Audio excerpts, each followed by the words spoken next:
do we need a crackdown on Airbnbs across Ireland? Because the government's planning to target Airbnbs to try and help with the housing situation. They seem to think that it could bring about 12,000 short-term lets back into the long-term rental sector. And apparently these new laws will mean that landlords are going to have to register their short stay accommodation, or they could face being fined about €5,000. We feel that we're being unfairly blamed for the accommodation crisis in this country. We believe we're providing a service. If we didn't provide the service we do, where would tourists go? Tourists brings billions into this country, into the economy, and there just isn't enough of hotel beds out there. And, we're tired of being blamed for this. Half of what we take in, our profits goes in tax.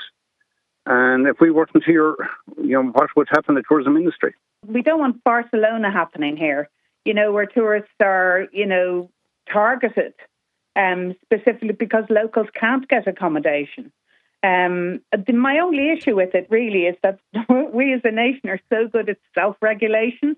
I think that's the fear, that the screws will be turned so tight it won't be a viable business for people. If we have too many Airbnbs and not enough private rented accommodation, where do the people come from to service the tourists who come into those Airbnbs? Where do the bar workers live? Where do the chefs, the service staff and that kind of thing live as well?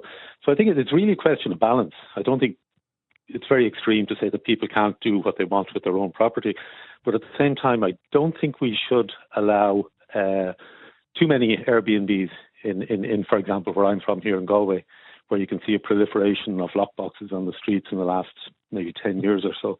I think it's really a question of balance.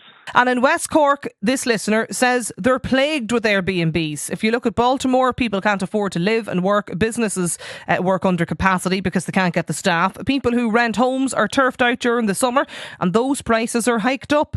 And again, another listener, there's no affordable accommodation for staff to live in these areas to service these tourists. And second homeowners all along the West Coast, restaurants can't get staff, no rental accommodation, and at no affordable places or prices.